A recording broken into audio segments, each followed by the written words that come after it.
Sure. Okay. I'm Jennifer Bosworth, and you've read my book, Struck. I like really epic, kind of, high stakes books with a lot of action, but I like books that have something that stays with you and makes you think. So, like Cory Doctorow books. I don't know if any of you have read Little Brother, but it's one of those books that it's a lot of fun, but it's really intense, and it will make you think for a long, long time. But I'm also a big lover of horror movies, and every October I watch a horror movie a day, which gets kind of intense. And I've been writing for about 10 years. Struck is my first book, and my next book, The Killing Jar, is coming out in 2014. And anything else you want to know?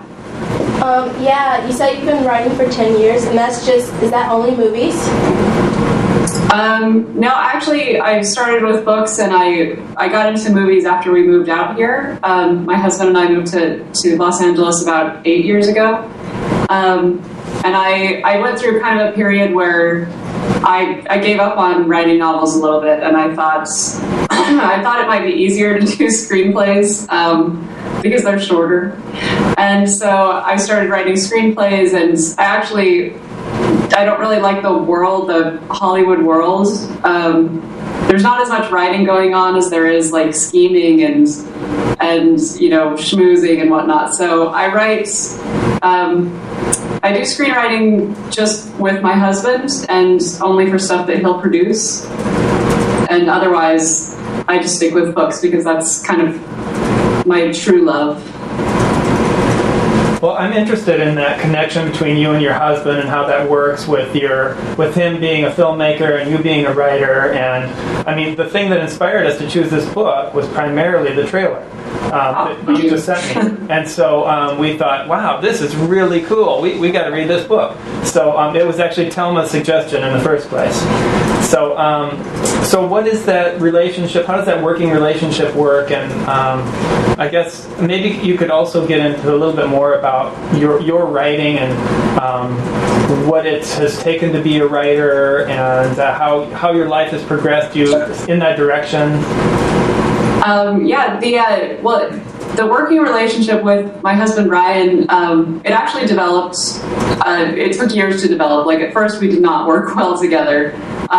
We were maybe too competitive, and we didn't have a balance. But after about 5 years of being married, we started to be able to collaborate a lot better. We tend to spitball, so I'll come up with an idea or he'll come up with an idea, and then we just kind of go from there and just keep building on each other.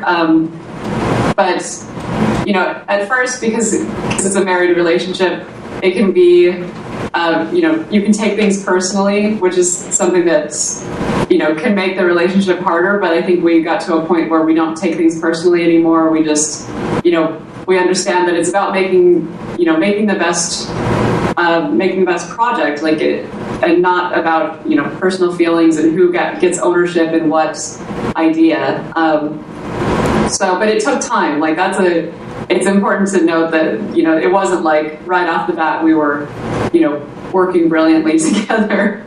But we balance each other out in a lot of good ways, where Ryan he's like a visionary. He can see things from start to finish, and I am the questioner. So every decision that's made, I'm like, but would it be this way? Like, would this person ever say this? What are we actually writing about here? What's the theme of this? And so we'll just keep going around and around until we hammer something out.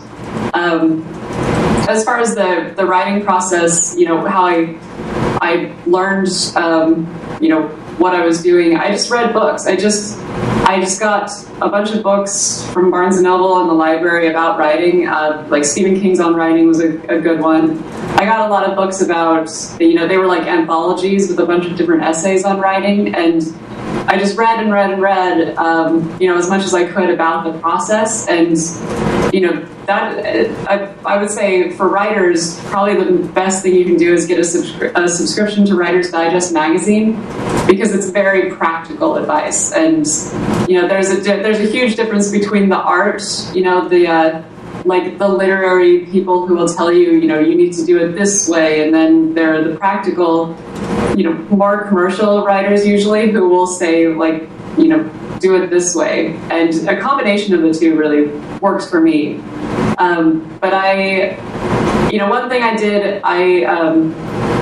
I volunteered to teach a writing class when I was about 22, and it forced me to learn a lot about writing, because I hadn't really written that much. I had always written short stories, but I hadn't written a book. Like, I had no right to teach that class.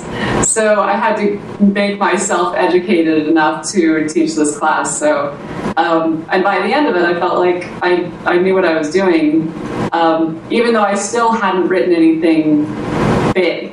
So, but after that, I felt like I could, and so I did, and that's when I started writing my first book.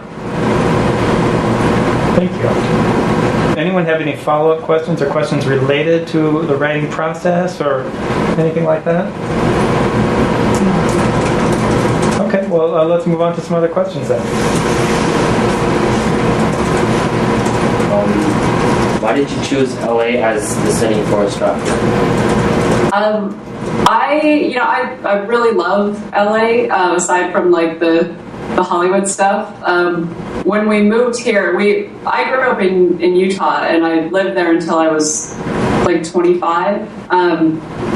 It was the only thing I ever knew, and it's very homogenized because it's mostly like white, middle class, and very religious. And so coming to LA was like just eye-opening, as far as, there are cities out there that have people of lots of different colors and different levels of education, and extremely rich people, extremely poor people, and it's this city that can surprise you constantly, because there are so many people here. It's just bursting with people, and they're all different. Like, I can talk to everybody and get a different story from everyone, because everybody is just completely different, and I love that about the city.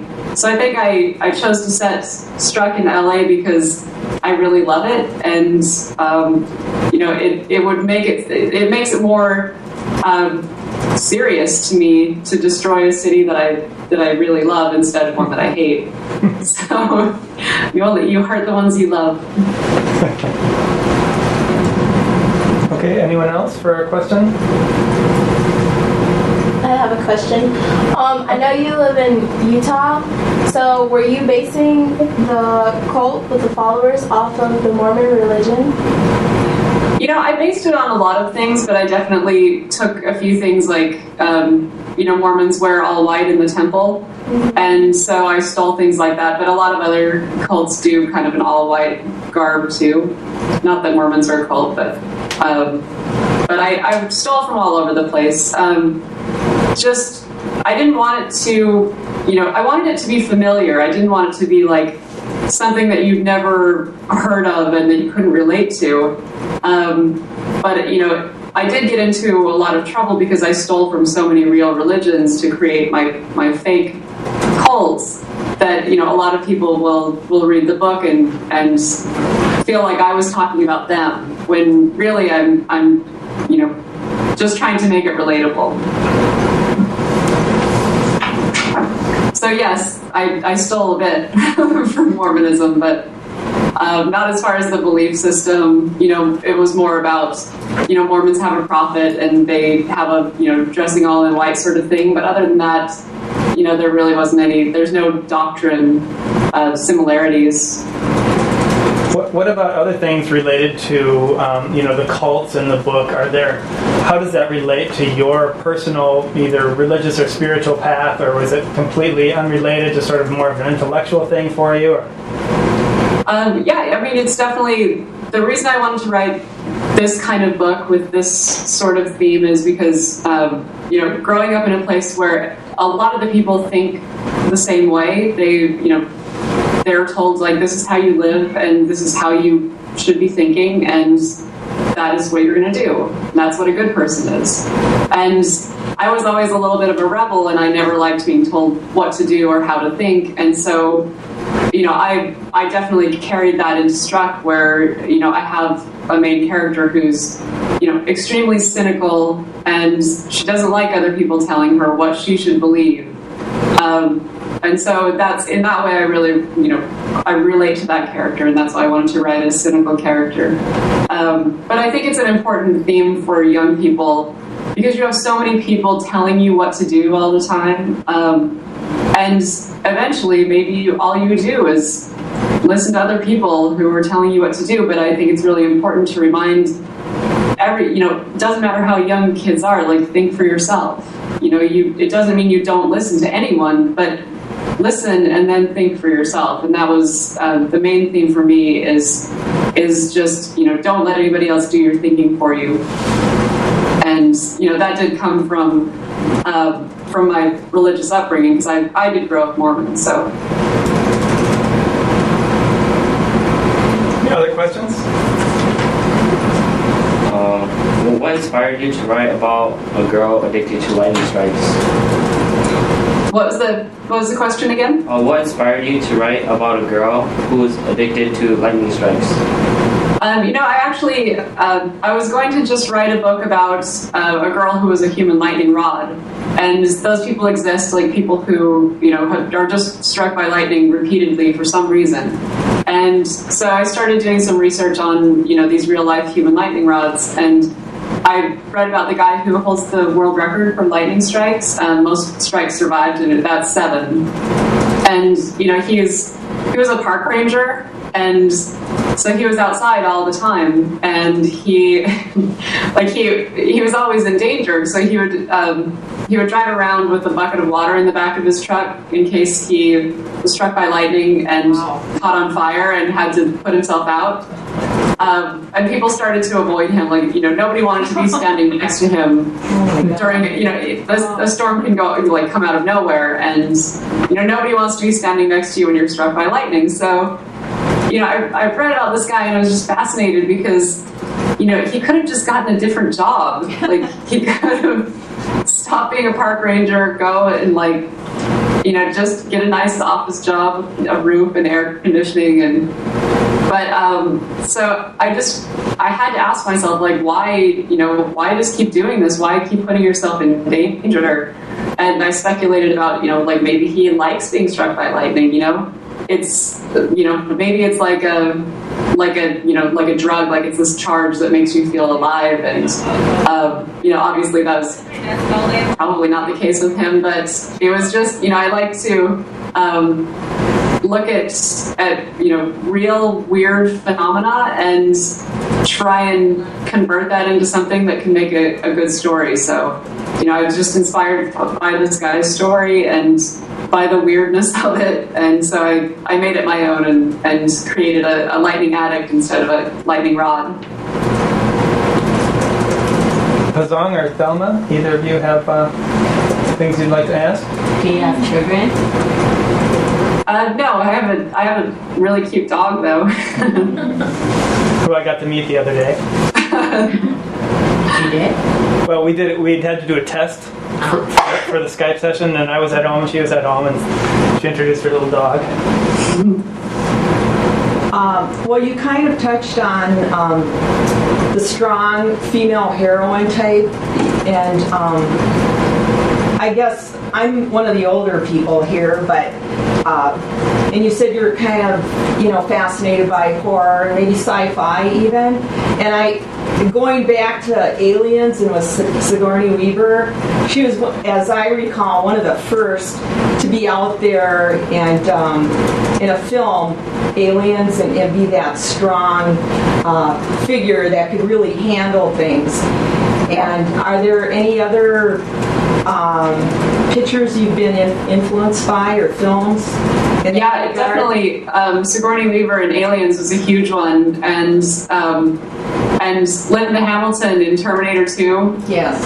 Which is just, when I saw that movie, I was I wanted to be her. Like, I started doing pull-ups. I wanted to be that tough. Katniss, like, I read those books while I was writing Struck, all of the Hunger Games, and, I can't say that I made Mia more of a butt-kicking kind of character because of that, but it reminded me, like, that's why I'm doing that, because, you want characters that, younger girls can look up to, and adults too. I mean, I look up to Katniss. I look up to, these young heroines who are so resourceful and so strong. Buffy the Vampire Slayer was a big one, as well as Willow. People forget about Willow in Buffy as being a strong heroine, but she was she was very strong. I watched a lot of anime too, and I don't know, like, I can't pick out one heroine specifically, but kind of this, just girl with like explosive powers thing came from watching a lot of anime, where it's like this wild kind of, power that could destroy you while you're using it, and I love that sort of thing. So the idea that, like, somebody can be strong enough, it's like too strong, so strong that they might actually just destroy themselves. I love that sort of thing. How long did it take you to write Struck?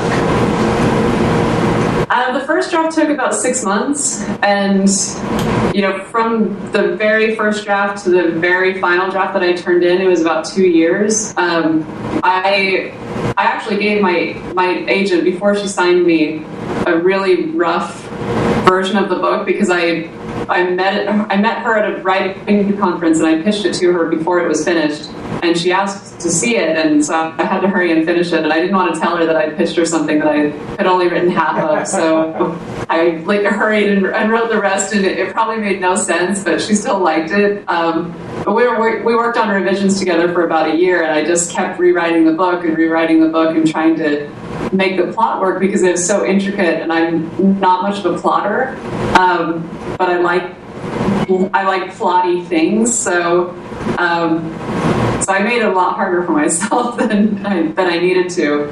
But eventually it all just fell into place.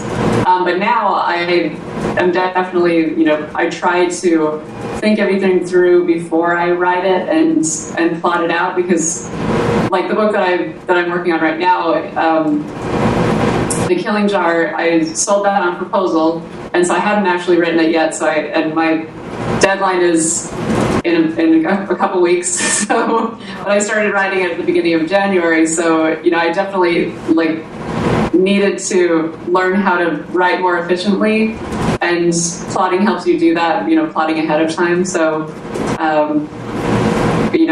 I don't want it to take 2 years next time.